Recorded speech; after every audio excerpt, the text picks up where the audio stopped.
28 नवंबर से शनि ने अपनी चाल बदल ली है और अब मेष राशि वालों के लिए अच्छा समय आ गया है, क्योंकि अब शनि ने वक्र अवस्था से सीधी चाल चलनी शुरू की है। तो इसलिए मेष राशि वालों पर अब वो कृपा बरसाने वाले हैं। अब मेष राशि वालों के जो काफी लंबे समय से काम बन नहीं पा रहे थे वो अब पूरे हो जाएंगे। तो फिर किस तरह से आपको शनि क्या क्या देने वाले हैं 28 नवंबर से, तो उससे पहले मैं निशा भारद्वाज आप सभी का स्वागत करती हूँ इस चैनल पर। देखिए 28 नवंबर से शनि अपनी वक्र अवस्था छोड़कर सीधी चाल चलने लगे हैं। तो आप कैसे पता लगाएं कि आपकी राशि मेष है? ये तो आप जानते ही होंगे कि आपकी कौन सी राशि है। अन्यथा आप देख भी सकते हैं, अगर आपकी कुंडली में 1 नंबर लिखा है तो उसमें चंद्रमा है तो आपकी मेष राशि बनती है। इसके अलावा आपकी कुंडली 1 नंबर से शुरू होती है तो आपके लिए भी ये शुभ संकेत देने वाले होंगे शनि। तो इस तरह से आप अपने शनि को देख सकते हैं और राशि को देख सकते हैं। तो जब 28 नवंबर से शनि वक्र अवस्था को छोड़कर अपनी सीधी चाल चलेंगे तो मेष राशि वालों के लिए ये बहुत शुभ समय आ गया है, क्योंकि इस बीच आपके सभी शुभ काम पूरे होंगे और जो काम आपके लंबे समय से रुके हुए थे वो अब पूरे हो जाएंगे। साथ ही अगर आप शादी के लिए अच्छे रिश्तों की तलाश में हैं तो आपकी ये तलाश अब समाप्त हो जाएगी। आपके घर शहनाइयां गूंजने के पूरे अवसर हैं। साथ ही साथ आपके घर में कोई नई खुशियां भी जरूर से आएंगी। शनि आप पर इस प्रकार से कृपा बरसाने वाले हैं कि आप समझ नहीं सकते, क्योंकि जब मेष राशि में शनि सीधी अवस्था में चाल चल रहे हैं तो वो अवस्था आप सभी को शुभ फलों को देने वाली होगी। देखिए हमारे जीवन में ग्रहों का उतार चढ़ाव तो चलता ही रहता है, लेकिन हम किस प्रकार से उसे समझ सकते हैं और किस तरह से छोटे छोटे से उपाय कर भी हम उन्हें अच्छा कर सकते हैं अगर वो खराब आपको रिजल्ट दे रहे हैं। क्योंकि कुछ परेशानियां आपके जीवन में लंबी चलती हैं और कुछ परेशानियां आती हैं और साथ ही वो चली भी जाती हैं, जिसका आपको ठीक से सही समझ नहीं आता, लेकिन फिर भी वो समाप्त हो जाती हैं। लेकिन कुछ समस्याएं ऐसी आती हैं जो आपको वहां से निकालना भी अपने आप को मुश्किल हो जाता है। लेकिन कुछ परेशानियां ऐसी होती हैं जो लंबे समय से चली आती हैं और इन सब परेशानियों का हल हमें सिर्फ एक गुरुदेव ही समझा पाते हैं, यानी बृहस्पति देव ही समझा सकते हैं। जब आपकी कुंडली में या मेष राशि वालों के लिए शनि आपको परेशान देने वाला बन जाता है, तब आपको गुरु की सहायता लेकर, यानी कि गुरुवार की सहायता लेकर वहां से आपको निकालता है।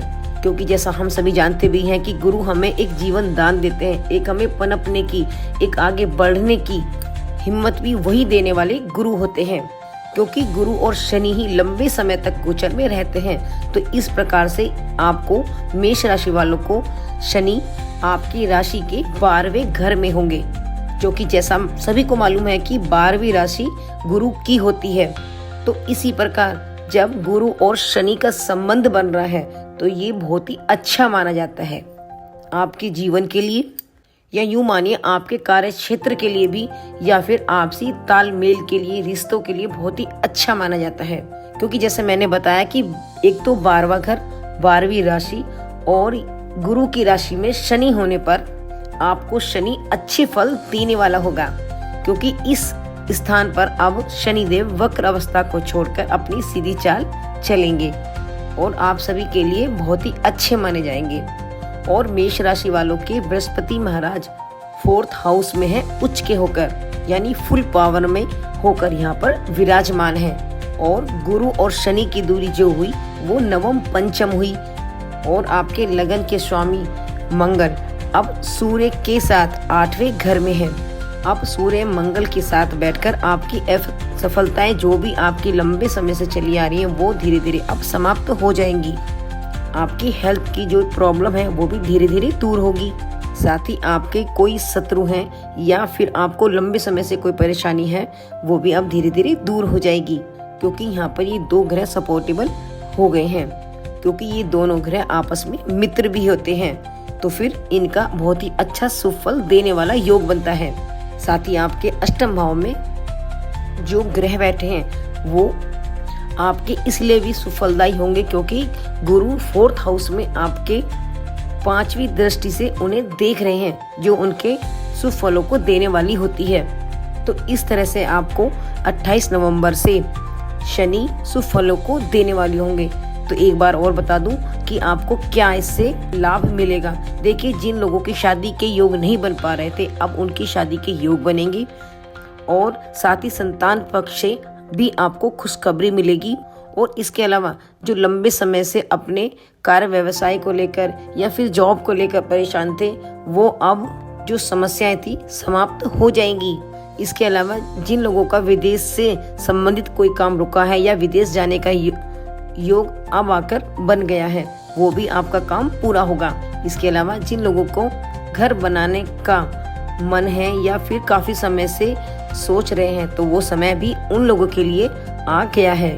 ये वाहन की खरीदारी भी कर सकते हैं मेष राशि वाले इस गोचर में। तो देखिए कैसे ग्रहों का खेल आपके जीवन में सब कुछ बना देता है और कैसे बिगाड़ भी देता है। लेकिन ये शुभ अवसर मेष राशि वालों के लिए बहुत ही अच्छा बनकर आया है। इसके अलावा अगर आपको शुभ फलों की प्राप्ति चाहिए तो छोटे छोटे से उपाय जरूर से करें। जैसे हर शनिवार आपको पीपल वृक्ष में जाकर एक सरसों के तेल का दीपक प्रज्वलित करना है। साथ ही आपको तेल का छायादान भी शनिवार को करना है। इसके अलावा भगवान शिव की रोजाना आप आराधना कीजिए, उन्हें पंचामृत से स्नान कराइए और फल जरूर अर्पण करें। और संध्या के समय ओम श्री शनेश्वराय मंत्र का जितना भी हो सके जप करें, तो आपको आपके सुफलों में और ज्यादा शुभता आएगी। तो फिर करिए ये छोटे छोटे से उपाय। इसके अलावा जिन को अपनी राशि का नहीं मालूम, वो अपने डेट ऑफ बर्थ और प्लेस कमेंट बॉक्स में सेंड कर सकते हैं। हम बताते हैं आपकी राशि क्या है। और अब आप सभी की मंगल कामना करते फिर मिलती हूँ एक नए टॉपिक के साथ। तब तक के लिए आप सभी को नमस्कार।